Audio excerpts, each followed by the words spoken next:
l'accueil inconditionnel, le bas seuil est vraiment quelque chose qui me guide personnellement dans mon travail depuis maintenant plus de 20 ans, étant donné que j'ai eu la chance de commencer à l'asile de nuit Pierre d'Angle dans les Marolles.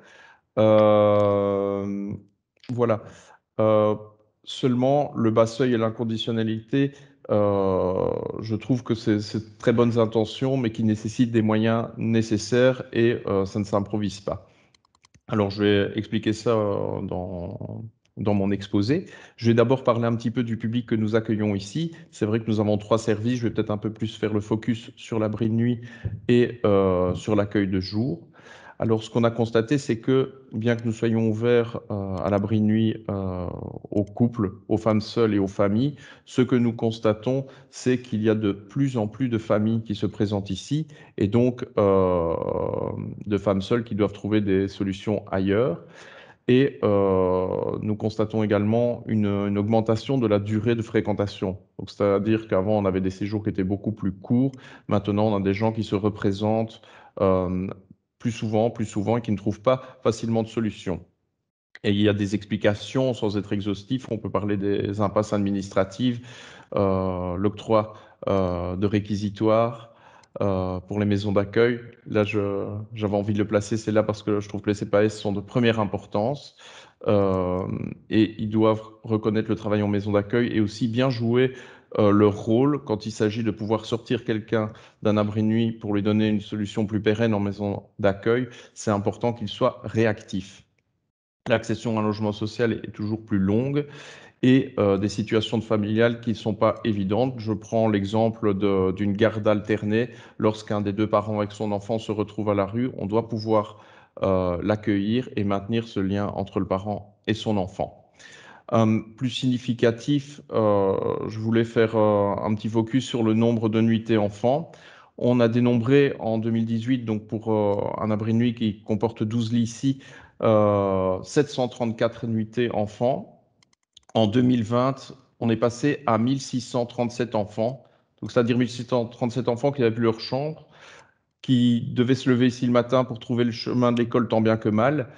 Euh, et je trouve que c'est une réalité qu'on doit regarder en face. Pour moi, c'était important de citer ce chiffre et de dire que même si ici l'abri de nuit, enfin, on l'a vu dans la capsule, voilà, c'est dans son jus, mais que c'est toujours mieux qu'un squat, qu'un milieu toxique ou que l'humidité d'une tente Quechua en dessous du ring de Charleroi. Alors, que penser de tout cela? C'est que l'accueil de famille, il est plus que jamais nécessaire, surtout dans sa dimension du bas seuil, de pouvoir accueillir tout le monde et de le faire au plus vite. Et c'est pour ça qu'un accueil 24 heures sur 24 est très pertinent. Ça ne se fait pas encore puisqu'on distingue abri de nuit et accueil de jour, mais je pense que ça vaut la peine d'y réfléchir.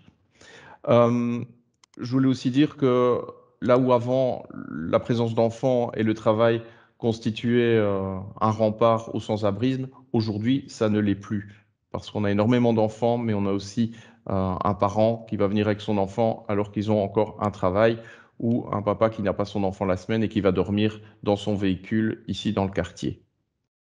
Alors, je vais aborder maintenant la question d'urgence. Petite analogie avec les soins de santé où je distingue le cure et le care. Un petit clin d'œil aussi à notre ministre de tutelle qui a aussi la santé. Voilà. Alors, pour nous, l'urgence, c'est pas question de mettre un gyrophare au-dessus de notre tête ou au-dessus de notre porte, mais il est indispensable, c'est de pouvoir proposer rapidement une alternative afin d'éviter un zonage des personnes ou un hébergement dans un milieu toxique. J'ai aussi envie de faire une petite parenthèse sur l'hébergement dans un milieu toxique, quelque chose qu'on constate pour des femmes victimes de violences, mais aussi, même si on est moins concerné ici, mais au niveau des travailleuses et des travailleurs du sexe qui sont abrités par des gentils Saint-Bernard et nous constatons parfois des personnes qui viennent ici pour souffler un peu et je pense que le bas seuil doit aussi accueillir, comprendre et faire remonter ces situations.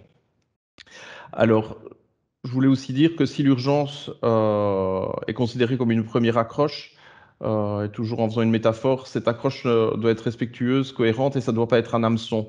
ça doit être une main tendue. Et quand je dis un hameçon, ça ne doit pas être quelque chose de violent dans lequel la personne ne se sent pas bien et n'a qu'une seule envie, c'est de partir parce qu'on ne lui propose pas un accueil qui est respectueux de ce dont elle a envie, ce dont elle a besoin.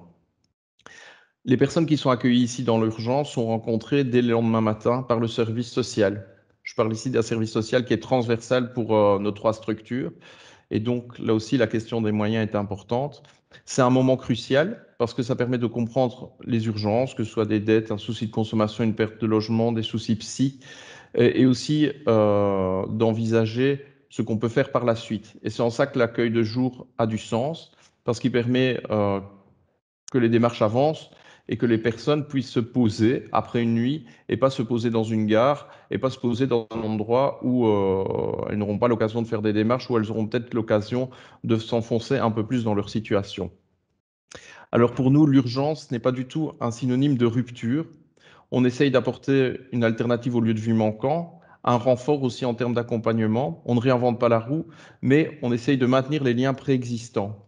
On essaye aussi de les retisser et s'il y a un souci dans le réseau, on établit, si besoin en est, une cartographie complète du réseau. Mais cela demande du temps et cela demande de l'expertise.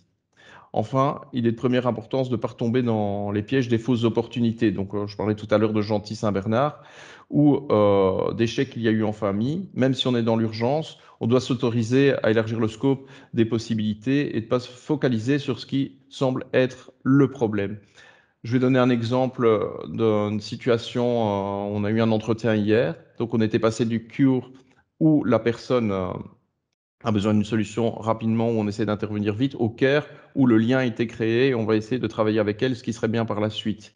Alors que la personne venait juste pour trouver un appartement, il se fait qu'hier, en discutant avec elle et en voyant un petit peu ce qu'on a pu observer en un mois, ce dont cette personne avait besoin, c'était d'une hospitalisation, mais aussi de trouver une solution pour ses enfants.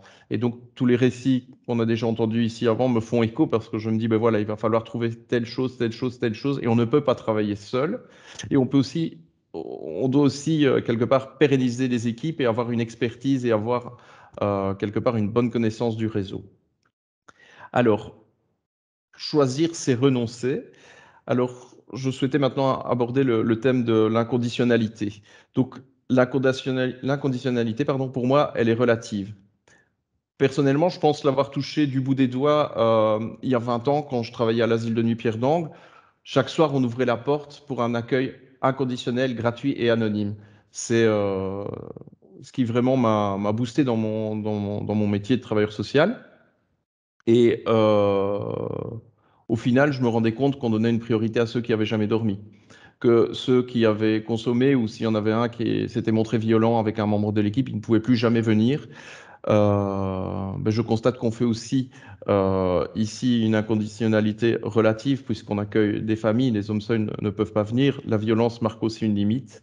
Et donc, heureusement qu'il existe encore des services qui sont en rue et qui vont aider tous ceux qui se sont fait exclure.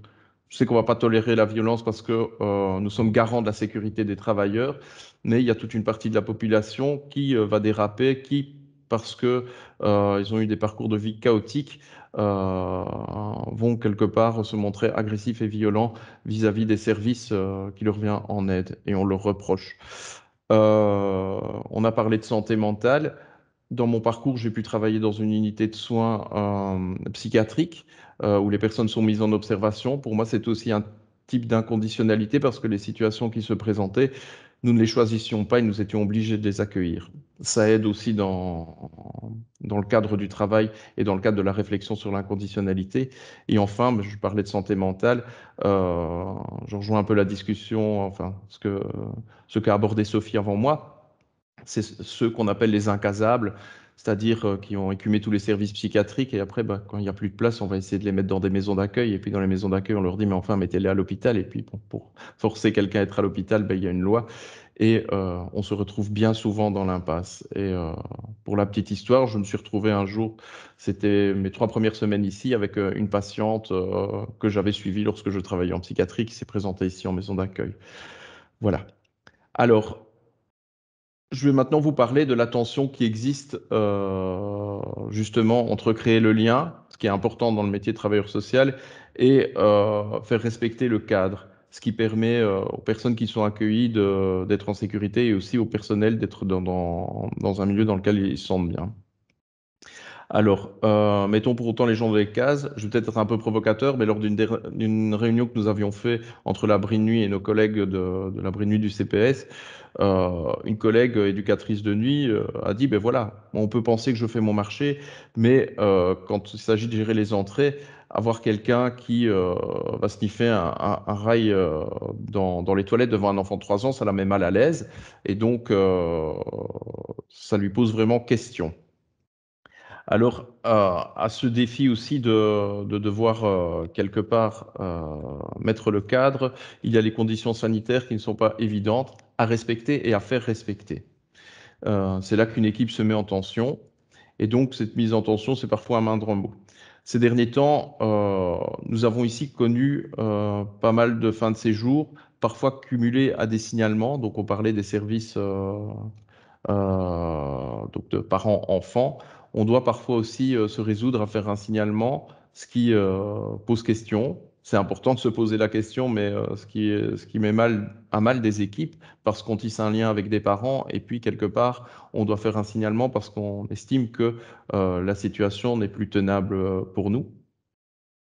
Mais ce qui est important pour nous, c'est de se dire que le cadre est important parce qu'on ne peut pas construire une bulle ou un univers artificiel aux personnes qui sont accueillies, même si elles ont un gros problème d'insertion dans cette société, qu'elles repoussent, qu'elles rejettent. On ne peut pas faire semblant d'eux, on ne peut pas dire, ben voilà, ici, un jour sur deux, on respecte la règle, et puis un jour sur deux, on tolère qu'on ne la respecte pas. L'accompagnement est très important. Alors, lorsque le lien se crée et que l'accompagnement se met en place pour une plus longue durée, on constate aussi qu'il y a toujours une espèce d'urgence qui est latente. C'est-à-dire que les personnes qui sont ici sont jamais tranquilles, sont toujours sur le qui-vive. Il y a toujours une valise qui est prête. Beaucoup de gens sont partis du jour au lendemain parce que le cadre, à un moment donné, on ne supporte plus. Parce que le règlement, il fait pression, et c'est comme si en plus, je parle en maison d'accueil où il y a une participation aux frais, il y avait une participation supplémentaire qui est ce cadre et qui est parfois cette incompréhension qu'on peut avoir et qui fait que ces personnes sont toujours sur le qui-vive d'un endroit à un autre. On a aussi une équipe ici qui se demande à l'heure actuelle comment se réapproprier ses missions après une crise sanitaire qui était difficile à vivre, et de se dire mais nous ne sommes pas de simples gardiens d'un règlement d'ordre intérieur. Beaucoup de choses se bousculent, on doit tenir bon et maintenir un cap avec énormément de cohérence. Cette cohérence face à un mode de fonctionnement, pour nous, moi ici et pour nous, est un outil indispensable pour garantir de l'harmonie et de la sécurité aux personnes hébergées. Alors, conscient de cela, on compense pas mal avec une bonne dose d'humanité et d'enthousiasme et de professionnalisme, mais sans jamais faire l'économie d'une réflexion sur l'exclusion durable que nos sociétés engendrent. Pour nous, il est important de nous investir également au niveau du travail du réseau. Je parle du relais social, mais aussi au niveau de l'AMA. Il n'est pas question d'être spectateur passif et se limiter à dénoncer des situations difficiles. Il est pour nous primordial de s'investir au sein du réseau, d'être de force de proposition, proposer des projets comme l'accueil de familles 24 heures sur 24. Pour nous, il est important de se réunir avec d'autres partenaires, toutes fonctions confondues, et de rêver d'autres structures. Pour nous, c'est important d'imaginer d'autres possibles et d'éviter le quotidien qui parfois nous colle le nez au guidon. Alors on continue à naviguer, on est dans une mer incertaine, mais pour nous c'est important de continuer à naviguer, d'innover, d'être en recherche de nouveaux projets. Voilà. Alors, si les services d'aide aux sans-abri n'existaient pas, ben, ce serait bien parce que ça signifierait que chaque citoyen porterait sur ses semblables un regard bienveillant, teinté de tolérance. Il accepterait les faiblesses et les carences de l'autre et ne lui reprocherait pas de vivre au crochet de la société, si chacun de nous pouvait être à la fois disponible, tolérant et cohérent. Malheureusement, s'il n'existait pas, ce serait que la résultante d'une société égoïste et déshumanisée. Il faut donc ouvrir au plus vite des lieux physiques, accessibles à tout moment, des lieux qui sont connectés à un réseau de services d'aide et qui se connaissent bien et qui collaborent bien. Tant et tant de mains tendues qui donnent envie et sécurisent celles et ceux qui n'y croient plus. Voilà, je vous remercie. et à bientôt.